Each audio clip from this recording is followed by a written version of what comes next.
ପିଲାମାନେ ତୁମମାନଙ୍କୁ ସଂସ୍କୃତ ଶିକ୍ଷାୟତନର ଏ ପ୍ରକୋଷ୍ଠ ମଧ୍ୟକୁ ସ୍ୱାଗତ। ଆଜି ପିଲାମାନେ ଆମେ ପରୀକ୍ଷା ଉପଯୋଗୀ କେତେକ ସମ୍ଭାବ୍ୟ ପ୍ରଶ୍ନୋତ୍ତର ଆଲୋଚନା କରିବା, ଯାହାକି ତୁମେ ବାର୍ଷିକ ପରୀକ୍ଷା ଦେବା ପାଇଁ ଯାଉଛ। ତୁମ ପାଇଁ ନିଶ୍ଚିତ ଭାବରେ ଏହା କିଛି ଦରକାର ଅଛି ଯେ ଆଲୋଚନା ଦ୍ୱାରା ତୁମର ଜ୍ଞାନ ଅଧିକ ହେବ ଏବଂ ପରୀକ୍ଷାରେ ତୁମେ କରିପାରିବ।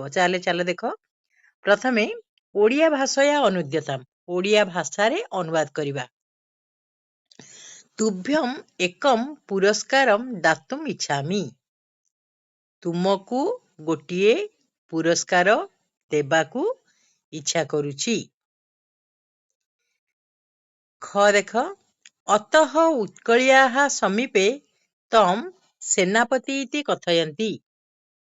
ଅତଃ ଏଣୁକରି ଉତ୍କଳୀୟ ମାନେ ତାଙ୍କୁ ସେନାପତି ବୋଲି କୁହନ୍ତି। ନ କୋକିଳମ୍ ତେ, ସେଟା ତେ କୋକିଳମ୍ ବିନାଶୟିତୁମ୍ ତତ୍ପରାଃ ଅଭବନ୍। ତେ କହିଲେ ସେମାନେ କୋଇଲିକୁ ମାରିବା ପାଇଁ ତତ୍ପର ହେଲେ ବା ଆଗ୍ରହୀ ହେଲେ। ତେଷାମ୍ ଆର୍ତ୍ତନାଦଃ ମର୍ମଭେଦୀଃ ଆସୀତ୍। ତେଷାମ୍ କହିଲେ ସେମାନଙ୍କର ବିକଳ ଚିତ୍କାର ମର୍ମଭେଦୀ ଥିଲା ବା ହୃଦୟ ବିଦାରକ ଥିଲା।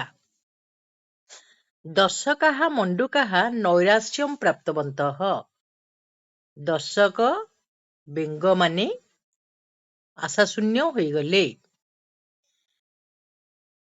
ଚ ଦେଖ, ତସ୍ୟାଃ ନେତ୍ରାଭ୍ୟାମ୍ ଲୋତକବିନ୍ଦବଃ ନିର୍ଗତାଃ, ତାଙ୍କର ଦୁଇ ଚକ୍ଷୁରୁ ଲୁହବିନ୍ଦୁମାନ ବାହାରି ଆସିଲା।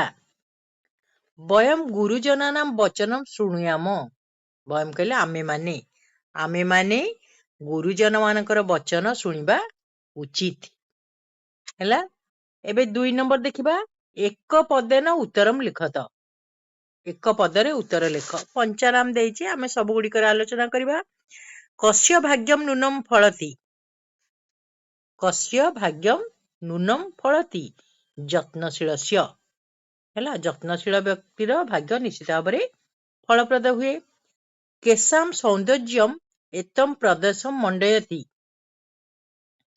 କେଶାମ୍ ସୌନ୍ଦର୍ଯ୍ୟମ୍ ଏତମ୍ ପ୍ରଦେଶମ୍ ମଣ୍ଡୟତି। ହେଲା, ପିଲାମାନେ ଉତ୍ତର ଗୁଡ଼ିକ, ଆଚ୍ଛା, କେଶାମ୍ ସୌନ୍ଦର୍ଯ୍ୟମ୍, କେଉଁମାନଙ୍କର ସୌନ୍ଦର୍ଯ୍ୟ? ଏଇ ବୃକ୍ଷଲତା ନାମ। ହେଲା, ବୃକ୍ଷଲତା ନାମ ସୌନ୍ଦର୍ଯ୍ୟ ଏତମ୍ ପ୍ରଦେଶମ୍ ମଣ୍ଡୟତି। କୁତଃ ପୁତ୍ର ପ୍ରଦୂଷଣ ବିଷୟମ୍ ଜାନାତି ମାତୁଃ, ଅର୍ଥାତ୍ ମାଙ୍କ ଠାରୁ। ହେଲା, କାହାଠାରୁ ପୁଅ ପ୍ରଦୂଷଣ ବିଷୟରେ ଜାଣିଲା? ମାଙ୍କ ଠାରୁ। ଈଶ୍ୱର ପ୍ରାପ୍ତେଃ ସୁଲଭଃ ମାର୍ଗଃ କଃ, ଈଶ୍ୱର ପ୍ରାପ୍ତିର ଠିକ ମାର୍ଗ କଣ? ନିଷ୍କାମ ସେବା। ହେଲା, ନିଷ୍କାମ ସେବା ହିଁ ଈଶ୍ୱର ପ୍ରାପ୍ତିର ସୁଲଭ ମାର୍ଗ ଅଟେ। ଫକୀର ମୋହନଃ କସ୍ୟା ଭାଷାୟାଃ ସୁରକ୍ଷାଂ କୃତବାନ୍, ଫକୀର ମୋହନଃ ସଂସ୍କୃତ ଭାଷାୟାଃ ସୁରକ୍ଷାଂ କୃତବାନ୍, ସଂସ୍କୃତ ଭାଷାୟାଃ। କଦା ଖଞ୍ଜନ ମାତୁଃ ଈର୍ଷା ଭବତି, କେତେବେଳେ ଖଞ୍ଜନ ମାତାର ଈର୍ଷା ହୋଇଛି? ଯେତେବେଳେ ସେ ଶୁଆକୁ ଦେଖିଛି, ଶୁଆର ସୌନ୍ଦର୍ଯ୍ୟକୁ ଦେଖି। କୀଦୃଶଃ କାକଃ କୋକିଳସ୍ୟ ମୋକ୍ଷାୟ ଅଭବତ୍, କେଉଁପରି କାକଟି କୋଇଲିର ମୋକ୍ଷର କାରଣ ହେଲା? ବିରାଟ କାଳରୂପୀ କାକଃ, ନାଇଁ, କାଳରୂପୀ କାଉଟି କୋଇଲିର ମୁକ୍ତିର କାରଣ ହେଲା। ଏବେ ଦେଖିବା, ବନ୍ଧନୀ ମଧ୍ୟାତ୍ ଯଥାର୍ଥ ପଦେହି ପଞ୍ଚାନାମ୍ ଶୂନ୍ୟସ୍ଥାନମ୍ ପୂରୟତ, 5ଟିର ଦେଇଛି, ଆମେ ସବୁ ଗୁଡ଼ିକ କରିନେବା। ସହ ଡ୍ୟାସ ସହ ଭ୍ରମତି, କଣ ହବ? ପିତ୍ରା ସହ, ତୃତୀୟ ବିଭକ୍ତି ହବ। ହେଲା, ପିତ୍ରା ସହ। ବାଳିକା ଡ୍ୟାସ ଜଳମ୍ ଆନୟତି, ବାଳିକା ନଦୀର ଜଳକୁ ଆଣୁଛି, ତାହେଲେ ନଦ୍ୟାୟାଃ ଜଳମ୍।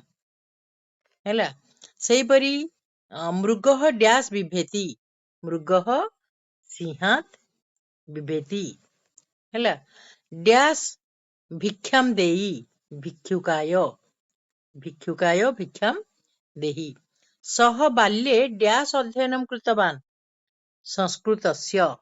से बाल्यकाଳରେ संस्कृतर अध्ययन କରିଥିଲେ। डैश सुकस्य बन्धनं करोति जालेन। जालेन सुकस्य बन्धनं करोति। ହେଲା ପିଲାମାନେ, ଏଗୁଡ଼ିକୁ ଠିକ ଭାବରେ ଅଭ୍ୟାସ କରିନିଅ ତୁମେ ମାନେ। उत्तर चयनं कुरुत। ठीक उत्तरटी आमे बाछिबा। गोपालस्य मुखम किम अभवत्? गोपालस्य मुखम म्लानम अभवत्। ହେଲା। अस्मिन् प्रदेशे कति नद्यः प्रवहन्ति? एही प्रदेशरे अस्मिन् प्रदेशे कति नद्यः प्रवहन्ति? केतोटी नदी प्रवाहित होउछि?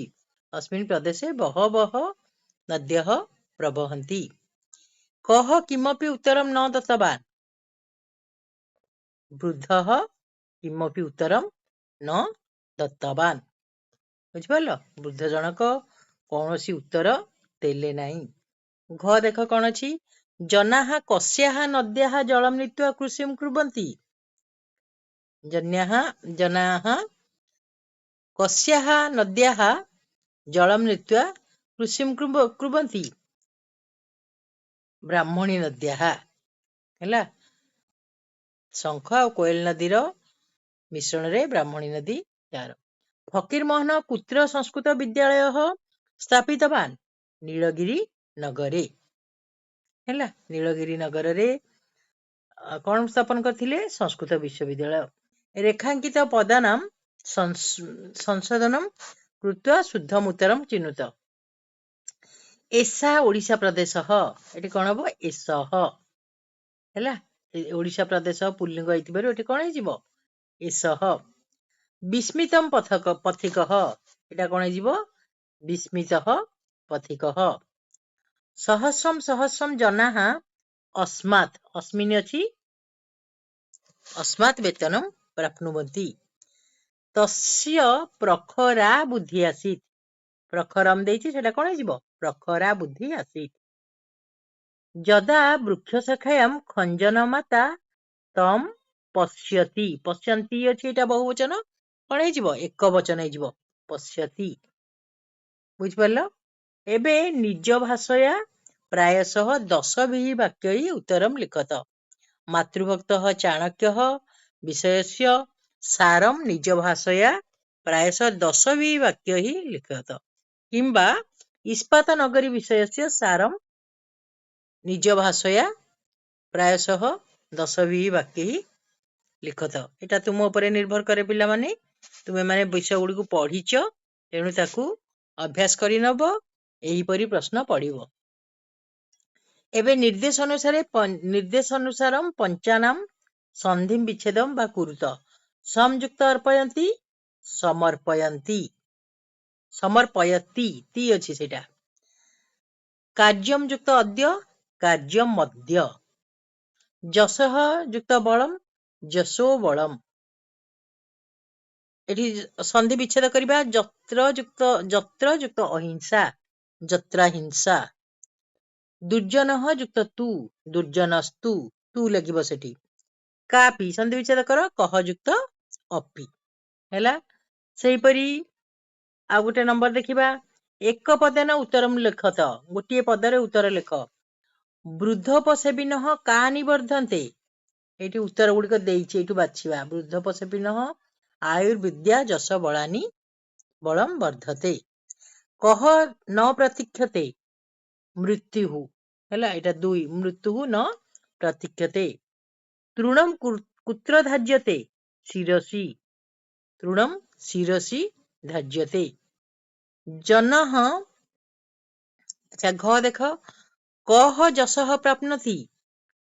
कह जसः प्राप्नोति? नराः। जनः कीदृशः स्यात्? जनः दीर्घदर्शी स्यात्। बुझिपारल उत्तर गुडिक। एबे क स्तंभ ख स्तंभ मेलन करिबा। तत्र पावनी कौन हबो? भारत देशे। तत्र पावनी भारत देशे। अल्पा नामपि वस्तुनां कौन हबो? सहति कार्य साधिका। ହେଲା ଆତ୍ମନଃ ପ୍ରତିକୂଳାନି ପରେଷାଂ ନ ସମାଚରେତ୍। ଆତ୍ମନାଂ ପ୍ରତିକୂଳାନି ପରେଷାଂ ନ ସମାଚରେତ୍। ତାପରେ ରହିଛି ତୃଣେ ହି ରାରଭ୍ୟତେ ରଜ୍ଜୁଃ ତୟା ନାଗୋପି ବଧ୍ୟତେ। କୋଉଠି ଅଛି? ତୟା ନାଗୋପି ବଧ୍ୟତେ। ସର୍ପ ଦଂଶତି କାଳେନ ସର୍ପଃ ଦଂଶତି କାଳେନ ଦୁର୍ଜନସ୍ତୁ ପଦେ ପଦେ। ହେଲା ଦୁର୍ଜନସ୍ତୁ ପଦେ ପଦେ। ହଂସଃ କ୍ଷୀରଂ ମାଦତେ। ଦେଖିବା କୋଉଠି ଅଛି? ହଂସଃ କ୍ଷୀରଂ ମାଦତେ। ହେଲା ଯଶଃ ପ୍ରାପ୍ନୋତି କେବଳମ୍। ଯଶଃ ପ୍ରାପ୍ନୋତି କେବଳମ୍। ପ୍ରାପ୍ନୋତି ହବ। ଶୋକଂ ନ କୁର୍ବିତ। ହେଲା ଶୋକଂ ନ କୁର୍ବିତ। ନାଗଃ ବଧ୍ୟତେ। ନାଗ ମାନେ ହାତୀ। ତତ୍ର ପ୍ରବହତି ଯତ୍ର ପ୍ରବହତି ବିମଳା ଗଙ୍ଗା। ହେଲା ଯତ୍ର ପ୍ରବହତି ବିମଳା ଗଙ୍ଗା। ଆଗରୁ ତ ପଢିଥିଲା ତତ୍ର ପାବନେ ଭାରତ ଦେଶେ। ତାହେଲେ ଏଇପରି କରିବ। ତାପରେ ନିଜ ଭାଷାୟା ଅର୍ଥମ୍ ଲିଖତ। ଏଗୁଡିକ ଅର୍ଥ ଲେଖ। ଅଳ୍ପାନାମପି ବସ୍ତୁନାଂ ସଂହତି କାର୍ଯ୍ୟ ସାଧିକା। ହେଲା ତୃଣେହି ରାରଭତେ ରଜ୍ଜୁ ତୟା ନାଗୋପି ବଧ୍ୟତେ। ତାହେଲେ ଅଳ୍ପ ହେଲେ ମଧ୍ୟ ଅଳ୍ପ ଅଳ୍ପ ମିଶି ଯେତେବେଳେ କଣ ଏକାଠି ହେଇଯାନ୍ତି ତା ଦ୍ୱାରା କାର୍ଯ୍ୟ ସାଧନ ହେଇଥାଏ। ସେହିପରି ଯେପରି ତୃଣ ଦ୍ୱାରା ବା ରଜ୍ଜୁ ଦ୍ୱାରା ଛୋଟ ଘାସ ଦ୍ୱାରା ଆରମ୍ଭ ହୋଇଥିବା ରଜ୍ଜୁ ବା ଦଉଡ଼ି ଦ୍ୱାରା ହାତୀ ମଧ୍ୟ ବନ୍ଧା ଯାଇପାରେ। ତାହେଲେ ଘାସଟି ଏକା ଥିଲା ବେଳେ କିଛି କରିପାରେନି। ଯେତେବେଳେ ସେ ମିଶିଯାଏ ତା ଦ୍ୱାରା ଗୋଟେ ଦଉଡ଼ି ତିଆରି ହେଇଯାଏ। ତା ଦ୍ୱାରା ହାତୀ ମଧ୍ୟ ବନ୍ଧା ହେଇପାରେ। ସେହିପରି ଆଉ ଗୋଟେ ଦେଖ ଆତ୍ମନଃ ପ୍ରତିକୂଳାନି ପରେଷାଂ ନ ସମାଚରେତ୍। ନିଜ ପାଇଁ ଯୋଉଟା ଖରାପ ତାହା ଅନ୍ୟ ପାଇଁ କେବେ ହେଲେ ଆଚରଣ କର ନାହିଁ।